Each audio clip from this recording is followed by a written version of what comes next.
When they fired up the equipment and he stepped back in to do his job, he performed. It was like he never left, and the fans, they loved it. Derek D? Heck no, I'm talking Michael Schumacher, and his return this week to Formula One.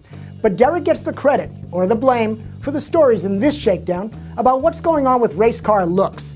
His Monday comments, where he couldn't tell the difference between the 2009 and 2010 F1 cars, got me thinking. Seems Derek had trouble looking beyond the paint jobs. But hey, he's a New York City guy. Paint's all we need to know about cars here. The yellow ones are for cabs, the white ones are the cops, the black ones are the limos, and I call the big red ones when I'm on fire. But DD, for you, we'll dig into the new F1 designs. We'll take a serious look at NASCAR because their look-alike cars, they could be changing.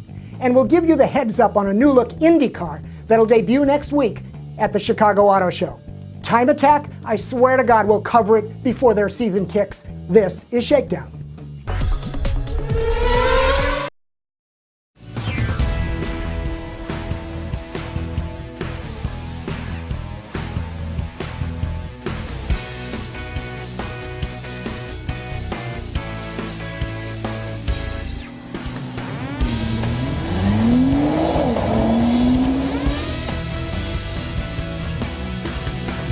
Exclusively at autostream.com/yoparts.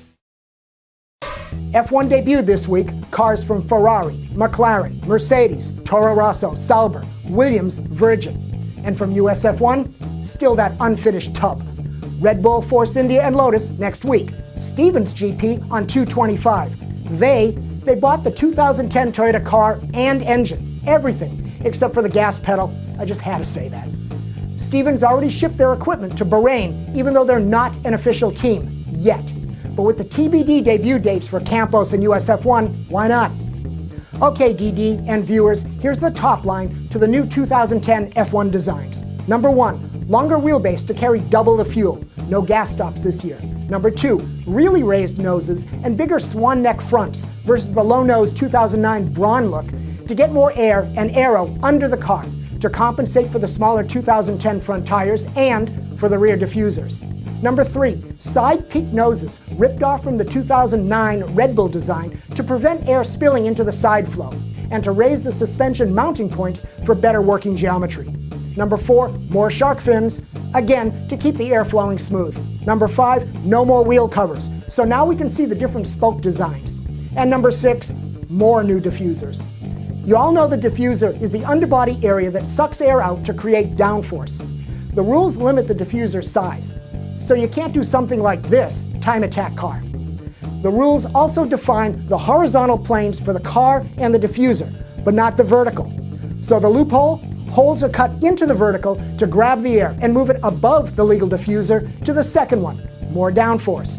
In 2010, expect to see double, triple, fourple diffusers until they're outlawed in 2011.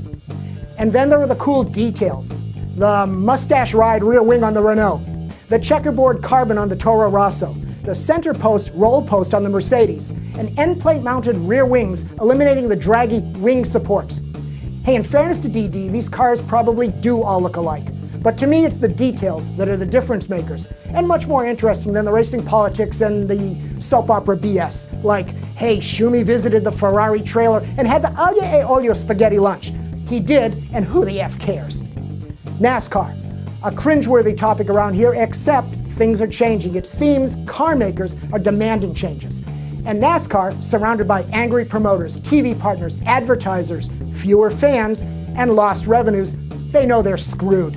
They got nowhere to hide, and they need to listen.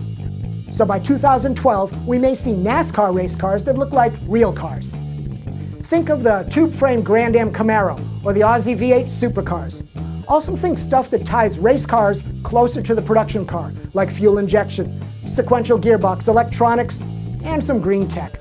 The buzzword is relevance, and the car makers are serious. If it happens, great. If not, at least one manufacturer has already told NASCAR, we're gone. And finally for today, IndyCar. Talk about a series locked in a spec car, tech car brain freeze. The series has been dicking around with a chassis engine change for years. So a few of the power owners, led by Ganassi, Andretti, Penske, they got together and they formed Delta Wing LLC and had ex-Lola, now Ganassi engineer, Ben Bowlby design a radical new car as their proposal for the 2012 change. Of course, the IRL is radically proposing only an update to the current Dallara chassis. The Delta is rumored to have no front or rear wings, just underbody downforce, no real weight, really light, a 4-cylinder turbo, and designed by Jet's technology that'll make it look like IndyCar is moving forward, not stuck in the 90s. Hey, should someone be calling Spiker Saab around this time? These are not the Delta car, just some designs from an earlier IRL-commissioned art college project.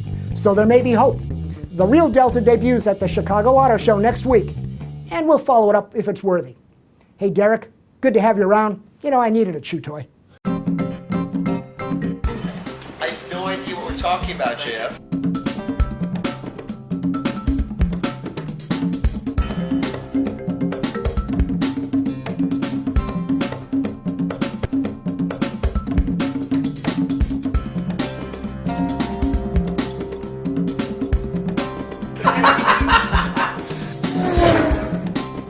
This is how I feel about you. Gentle, no hurting.